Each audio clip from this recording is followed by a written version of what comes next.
இன்னைக்கு என்னன்னு பார்த்தீங்கன்னா, இந்த ஸ்டோரேஜ் கண்டெய்னர்ல பார்த்தீங்கன்னா, நெறையா திங்ஸ் இருந்துச்சு. என்னென்ன இருக்குன்னே எனக்கே தெரியல. சரி இன்னைக்கு தூர்வாரி எடுத்து வச்சுருவோன்னு சொல்லிட்டு தான் எடுத்து வச்சிருந்தேன். ஆக்சுவலா வந்து கண்டெய்னர்ஸ் எல்லாருமே வாஷ் பண்ணி எடுத்து வச்சுட்டேன்.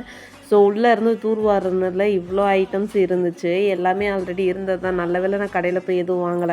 சரி என்னென்ன இருக்குன்னு பார்த்துட்டு எல்லாத்தையும் எடுத்து வந்து ஸ்டோர் பண்ணி வச்சிரலான்னு தான் வச்சுட்ருக்கேன். ஸோ நெக்ஸ்ட் அதெல்லாம் முடிச்சுட்டு வெளியே வந்து பார்த்தா, எங்க வீட்டுக்கு வெளியவே வந்து இந்த மாரி இலந்தப்பழம் மரம் இருக்கு. ஆக்சுவலா அதில காய் வந்து நெறையா காய்ச்சிருந்துச்சு. இது முன்னாடியே இது காமிக்கணும்னு நெனச்சிருந்தேன். இப்போ வந்து சம்மர் சீசன்னால இது நெறையா காய்ச்சி பழுத்து வந்துருந்துச்சு. டேஸ்ட்டு பார்த்தீங்கன்னா சூப்பரா இருக்கும். ஆனா காயா சாப்பிடையில ரொம்ப கசக்கும். இது பழமானதுக்கப்புறம் சாப்பிடையில நல்லா இருந்துச்சு. இது இன்னொரு மரம். அந்த மரத்தில அநியாயத்துக்கு காய்ச்சிருந்துச்சு. ஆனா காஞ்சு போயிருந்துச்சு யாரும் பிடுங்காதனால.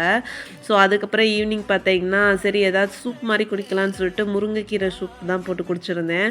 ஸோ கொஞ்சம் உடம்பையும் பார்த்துப்போம், ஹெல்த்தியாவும் இருக்கலாம்னு சொல்லிட்டு தான் முருங்கைக்கீரை சூப் வந்து ரெடி பண்ணி குடித்தேன். ஸோ இன்றைக்கி டே இப்படி தான் போச்சு. அதுக்கப்புறம் கார்டனில் போய் நான் சின்ன கார்டன் வச்சுருக்கேன்னு சொன்னேன். அந்த கார்டனில் செவ்வாழை வந்துருந்துச்சு.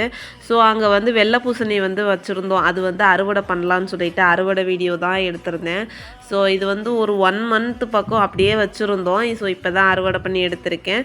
ஸோ சூப் பார்த்தீங்கன்னா டேஸ்ட்டு சூப்பராக இருந்துச்சு. ஸோ இன்றைக்கி வந்து டே இப்படி தான் எனக்கு போச்சு.